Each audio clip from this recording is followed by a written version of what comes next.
Bienvenidos, alumnos, hermanos y hermanas, a una nueva clase del ciclo Consejería y Hogar Cristiano. En esta oportunidad compartiremos la clase relacionada con curando heridas. En nuestra lección de hoy veremos lo importante que es que nosotros sepamos ser perdonadores y también perdonarnos a nosotros mismos. Muchos de nosotros vivimos con heridas profundas que nos aprisionan y son heridas que se han generado en distintas circunstancias de la vida. Algunos traen esas heridas que fueron provocadas mientras estaban en el vientre de su madre. Otros tienen heridas que fueron allí marcadas durante su infancia o durante su adolescencia o durante su juventud. Y parecen que muchas de ellas no tienen solución, pero necesitamos libertad. Ahora, ¿dónde podemos encontrar esa libertad?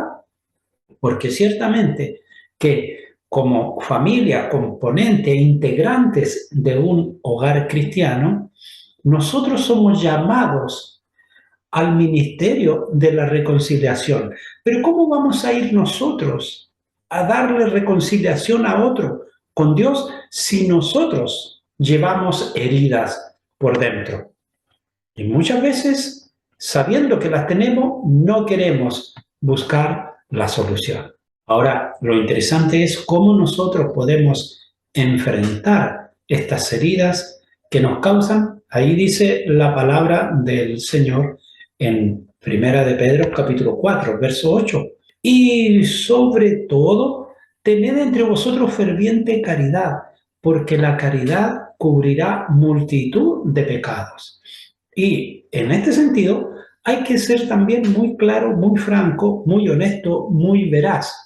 No se trata porque la Escritura dice que entre nosotros tengamos un ferviente amor, porque el amor cubrirá multitud de pecados, que vamos a tener que estar soportando como el martillo sobre el yunque, que cada vez que haya un problema nosotros nos dejemos martillar y martillar. No, lo que está mirando y nos enseña específicamente la palabra del Señor, que para poder tratar las heridas que nos han causado en la vida o que nosotros tal vez también muchas veces causamos a otro, tenemos que saber aplicar ese amor multiplicado, ese amor sacrificial de parte de Dios, porque con amor se pueden solucionar muchos pecados. ¿Por qué razón? Porque el amor se requiere para perdonar, el amor se requiere para ser perdonado. El Señor Jesús muestra allí una parábola en Mateo 18, del versículo 21 al 34, en la cual ilustra qué es el perdón. Ahora, ¿qué lección práctica podemos nosotros extraer de ella? Pedro, llegándose a él, dijo: Señor, ¿cuántas veces perdonaré a mi hermano que pecare contra mí? ¿Hasta 7? Jesús le dijo: no te digo hasta 7, más aún, hasta 70 veces 7. No te digo hasta 7, más aún, hasta 70 veces 7. ¿Qué es lo que nosotros podemos entender? El pueblo, en su manera de interpretar la Escritura, conocían que el 7 era el número que habla de lo perfecto, que habla de Dios. Pero el Señor Jesús les hace ver que muchas veces 7 es lo que se requiere para poder perdonar. Porque a veces hay faltas que no son fáciles de decir: bien, te disculpo, te perdono. Hay faltas que requieren verdaderamente un amor multiplicado para poder también dispensar un perdón grandioso y multiplicado para perdonar aquellas faltas que nos han causado heridas muy graves en nuestras vidas. Quien no comprende el perdón que Dios concede nunca aprenderá a perdonar. Y eso es lo que cada uno de nosotros, de acuerdo a su experiencia personal que ha vivido con Dios, es cómo entiende lo que significa el perdón de Dios para con su vida. Si alguien llegó un día al altar y dijo, Señor, quiero que me perdones, y del altar después se devolvió riendo, créame que esa persona no recibió perdón. Porque quien comprende lo que significa el perdón de Dios, va al altar y vuelve con lágrimas en sus ojos, porque recién está entendiendo el inmensurable amor de Dios y que sin embargo está siendo manifestado sobre su vida para perdonar algo que nadie en el mundo le habría perdonado. La clave para el verdadero perdón está en saber desligarse de aquello que otros no nos hicieron y comenzar entonces a mirar lo que Dios hizo y hace aún hoy por cada uno de nosotros.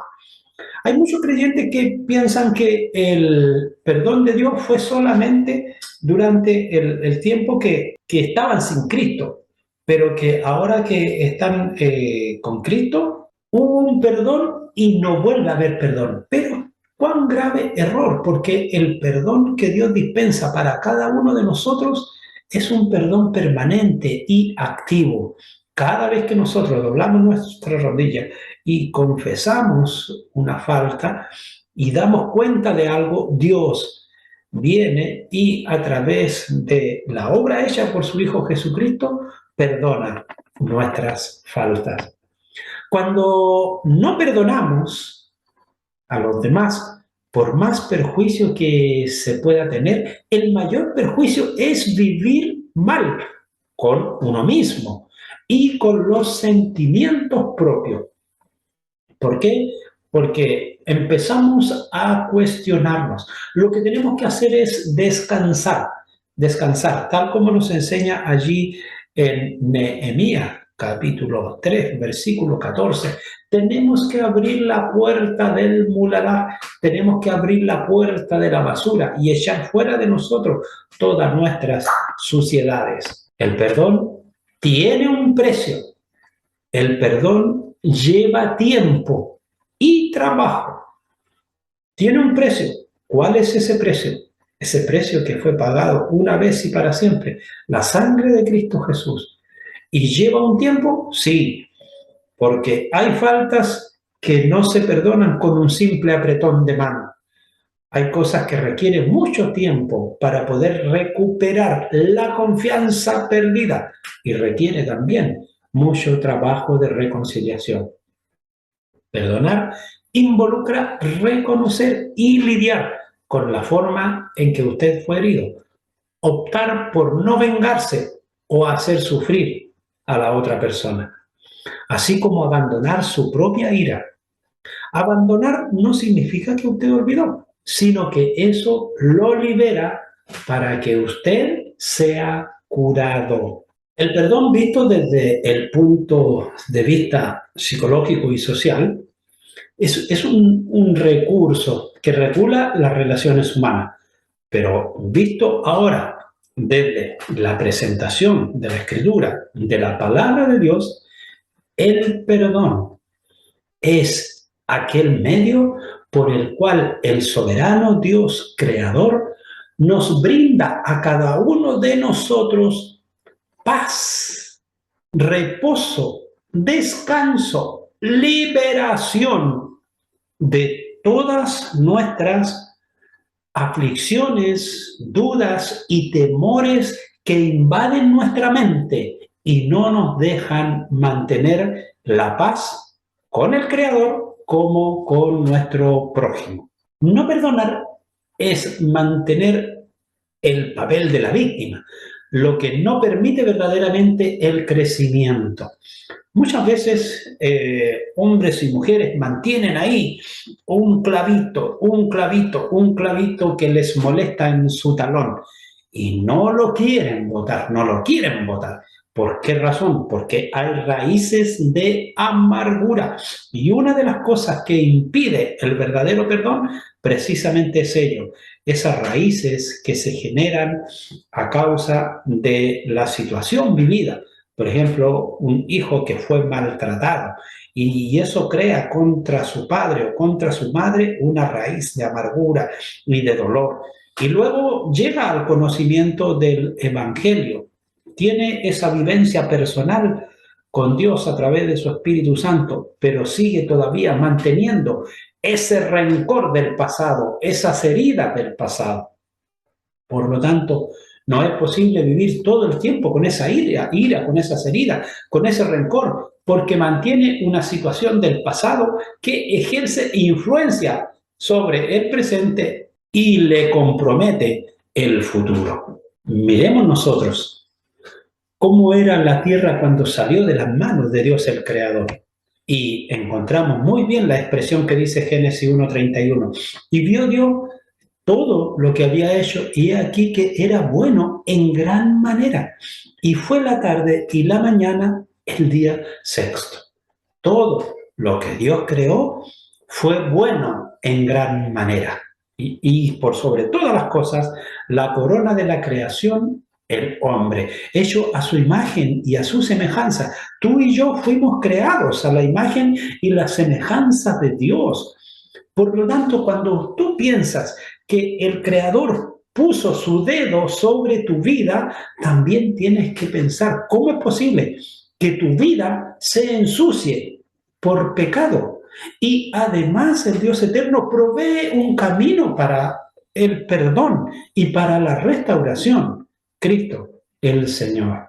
De modo que, ¿cómo quedó después del pecado la creación? Nos dice la palabra allí en Génesis 3, del 16, a la mujer dijo, multiplicaré en gran manera tus dolores y tus preñeces. Y al hombre dijo, por cuanto obedeciste a la voz de tu mujer, con el sudor de tu rostro comerás el pan. Y aquí hay algo que siempre hay que recalcar. Desde el principio creativo, Dios le ordena al hombre que cuide el huerto, que lo labre y que lo guarde. Hay muchos que dicen, a causa del pecado el hombre tuvo que trabajar. No, el trabajo no es a causa del pecado.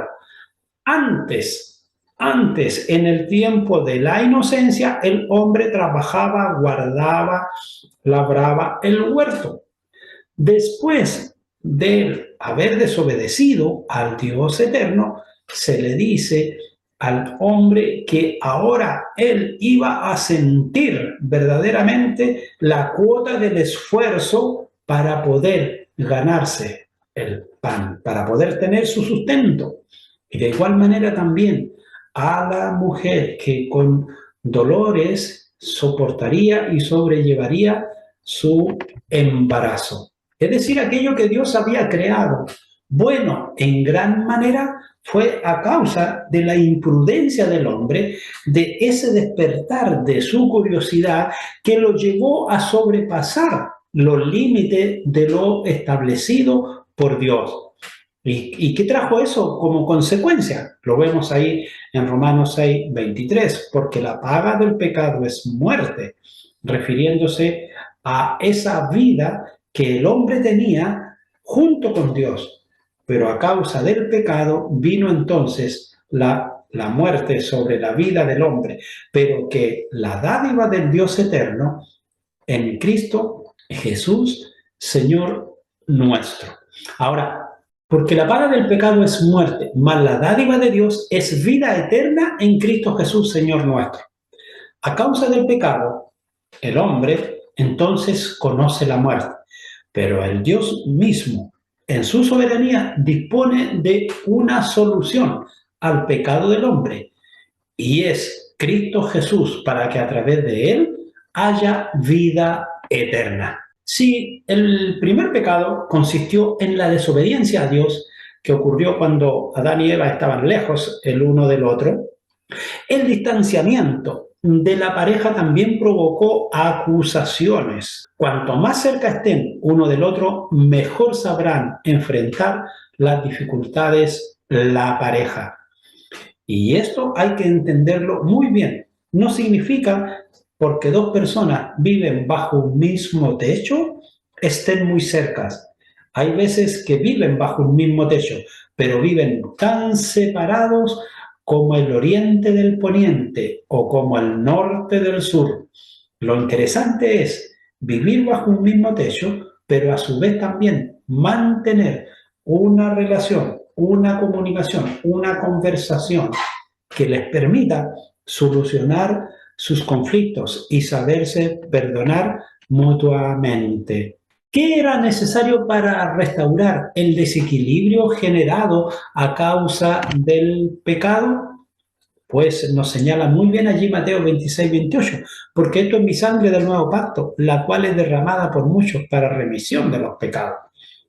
La Escritura nos señala que en el Antiguo Testamento se hacían muchos sacrificios, pero estos sacrificios solo cubrían los pecados. Pero cuando se puso sobre el propiciatorio la sangre de nuestro Señor Jesucristo, entonces los pecados de la humanidad fueron todos borrados y fueron todos cubiertos.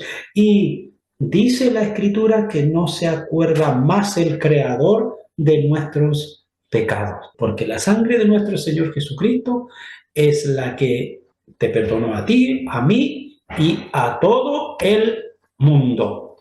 De modo que, ¿qué podemos hacer por los demás ahora? Nosotros. Sed pues misericordiosos, como también vuestro Padre es misericordioso. Ese es un llamado a cada uno de nosotros a ejercer el ministerio de la reconciliación. Pero ese ministerio tiene que partir, en primer lugar, en nuestros propios hogares. No podemos ser nosotros santitos para los de afuera y en la casa diablillos. No, al perdonar a los demás, experimentamos la libertad del perdón divino en nuestras vidas. Una vez perdonados, ¿cómo debe ser ahora nuestra condición de vida? Dice, de modo que si alguno está en Cristo, nueva criatura es. Las cosas viejas pasaron, he aquí todas son hechas nuevas. Y esto es algo que muchas veces cuesta comprender y cuesta que entre en la mente, en la conciencia, en el arraigo del mundo cristiano. Porque muchas veces nosotros le damos demasiada relevancia a ponerse la corbata y el terno, pero no examinamos verdaderamente nuestras acciones y que lo que verdaderamente importa delante de Dios es cómo está nuestra conciencia, cómo está nuestro pensamiento y cómo están nuestras acciones. Una cosa es hacerse distinguido para marcar diferencia y otra cosa muy distinta es que Dios nos mire y que nuestras acciones sean conforme al corazón de Dios.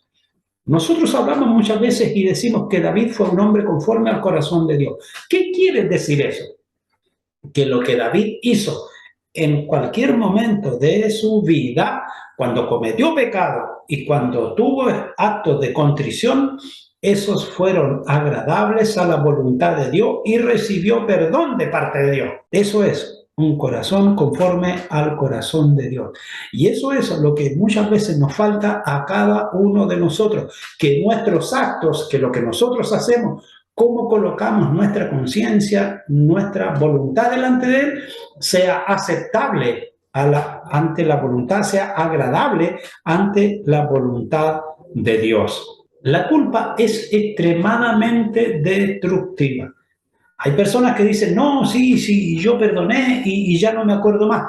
Pero al más mínimo situación que se presenta, ahí está. Pero yo te lo dije, y lo mismo, y vuelves a lo mismo, y vuelves a lo mismo. Entonces la persona dice, yo no sé, cada vez me promete que me perdona, pero apenas puede, vuelve nuevamente a lo mismo, a lo mismo. ¿Por qué? Necesitamos perdonarnos a nosotros mismos en nuestras vidas. Si nosotros no entendemos cómo Dios nos perdonó, entonces no vamos a entender tampoco que debemos de aceptar para nosotros el perdón, porque en Cristo tenemos la oportunidad de un nuevo comienzo. Podemos decir nosotros, quiero vivir la libertad del perdón de Cristo en mi vida. Deseo ofrecerle este perdón a mi familia y a alguien que me hirió. Quiero recibir perdón de Jesús en mi vida. Pero cuán importante es que nosotros mismos lo debemos todo a la abundante gracia de Dios. La gracia en el pacto ordenó nuestra adopción y nos hizo hijos de Dios. La gracia en el Salvador efectuó nuestra redención, nuestra regeneración y nuestra exaltación a ser coherederos con Cristo. Sea revelada esta gracia entonces para con otros. Sepamos también perdonar. No caminemos por este mundo hablando de perdón, hablando de reconciliación. Y nosotros llevamos por dentro una mente que está podrida y que está dañada, que está llena de raíces de amargura, de dolor. Para poder proclamar perdón y de nuestros labios salgan palabras que llamen a la reconciliación, primeramente nosotros debemos ser los embajadores de la gracia de Dios para perdonar. Así concluimos esta clase y que Dios bendiga vuestras vidas.